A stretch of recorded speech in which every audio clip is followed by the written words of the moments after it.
Hey everybody, Darth Bryboy here, and it's been a while since I've done a political video. We live in an era of neo-fascism. It is here. We have a president who is breaking the system, a president who has no value for the ideals of this country, a man who would virtue signal them to gullible people, which is unfortunately now the majority. And the people who were diehard MAGA are realizing the thing I've been saying for a decade. Donald Trump is a piece of shit. Donald Trump is a fraudster. Donald Trump is a fascist. Donald Trump is an idiot, and he has no idea what the fuck he's doing. But maybe he does. Maybe his goal is to fuck up these institutions so much so that he can hold on to power until he's dead.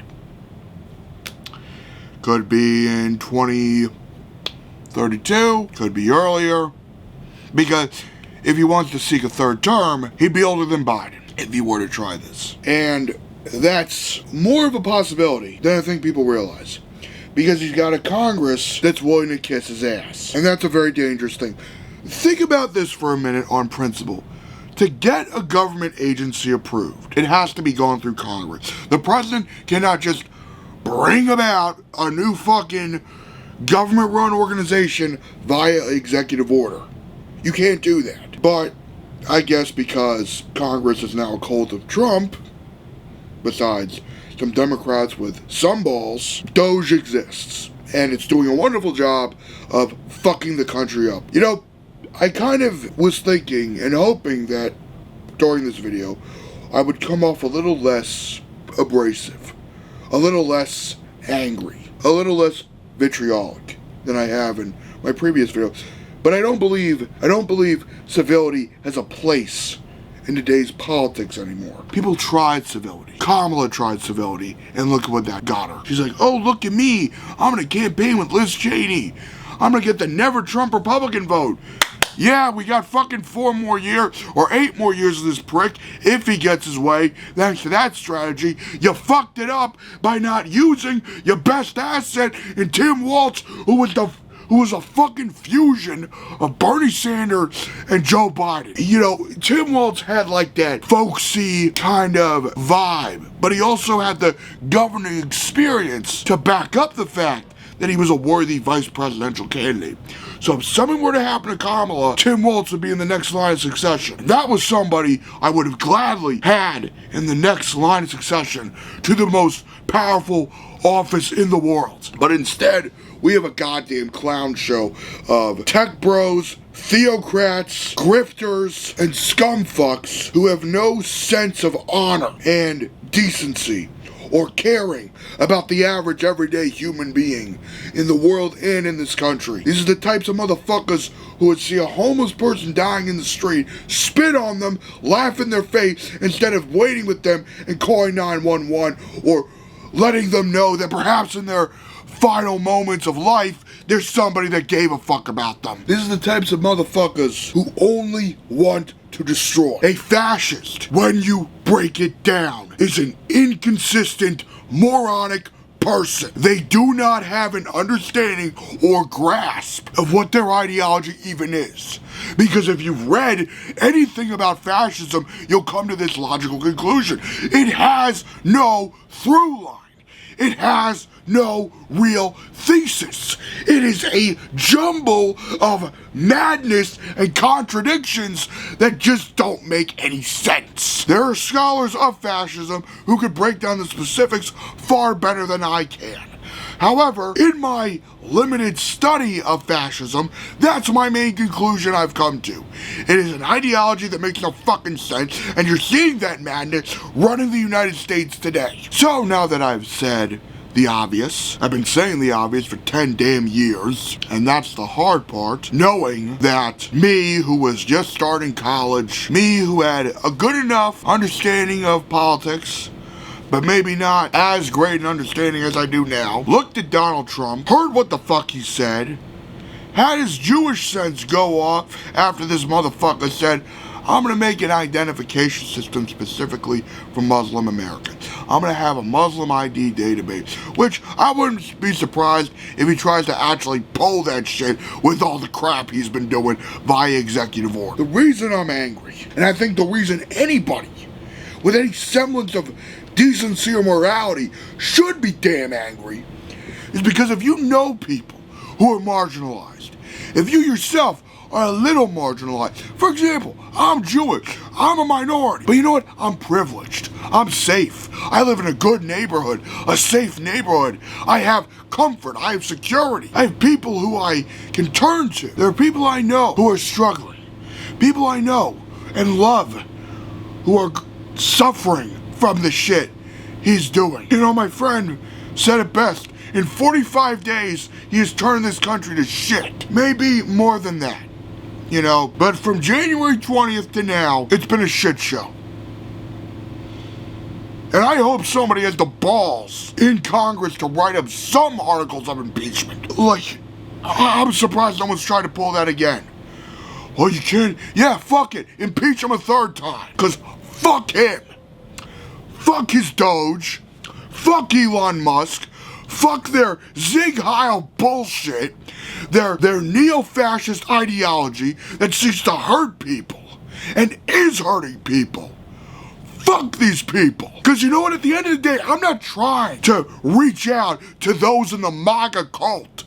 It's been 10 goddamn years since I've been talking about Trump. It's been 10 goddamn years since people have looked at Trump as a viable political figure.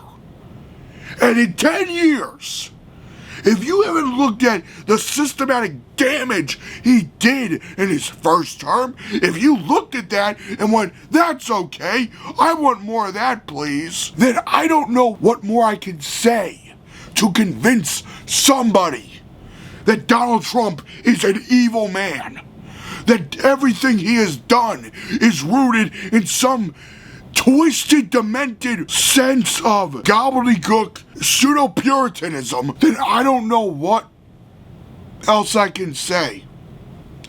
For the love of God, a few days before the election, there was leaked audio of Jeffrey Epstein talking about the inner workings of Trump's first administration. Who liked who, you know, what rivalries were in the administration. Shit he could have only known had he been talking to Donald Trump himself. Because Donald Trump and Epstein were tight. They were two scumbags, you know, as they say, birds on a...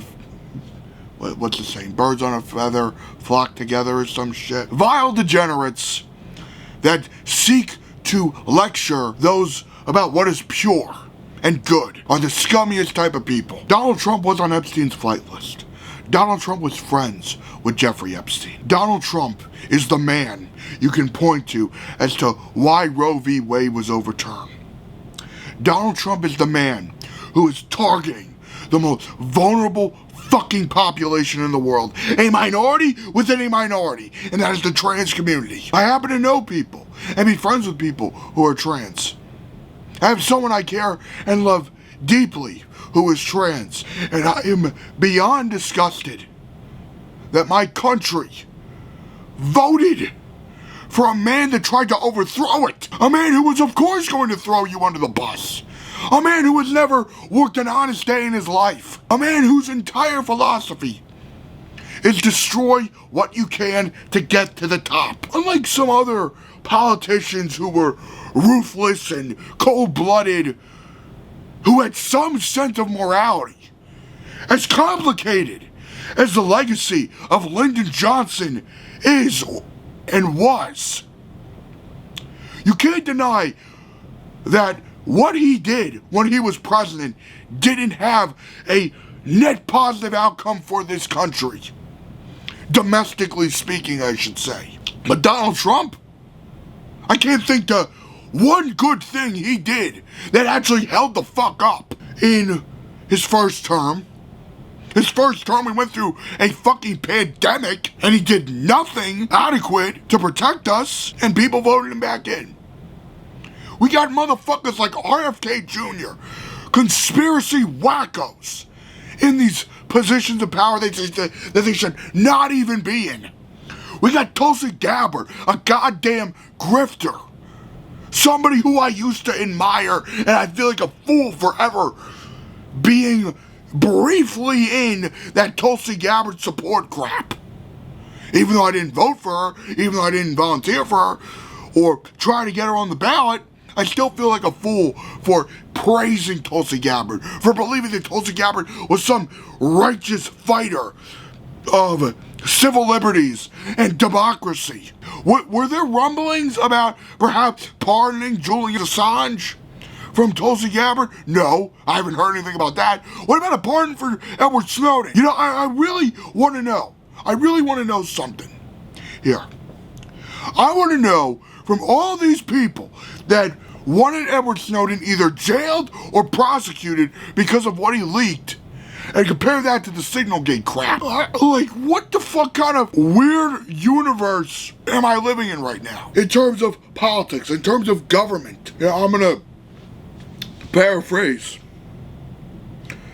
something a dear friend of mine said to me last night. He said, my grandfather would be rolling in his grave. So would mine. That generation didn't fight fascists just for them to take power and dismantle and destroy everything that Americans have held dear. I think what I really want to say is this. Do what you can to fight him. After my ostomy surgeries, I believe my marching in the street days are over. You can build community online. You can find people who are marginalized and vulnerable and step up in defense of them. Because right now, the people that need the most help, the poor, those who have severe learning disabilities and mental disabilities, those who are people of color, those who are LGBTQ, and those who are religious minorities. Those are the people who need both a voice and an ally more than ever. Now is the time to learn as much as one can about fascism so you can pass that knowledge on to others. I'm currently reading Jason Stanley's The Anatomy of Fascism. It's been a while since I've read it, but I'm going to dive back into it. I think mainly because he fled the country, which I get, but I wouldn't be lying if I said I wasn't extremely disappointed in him for leaving.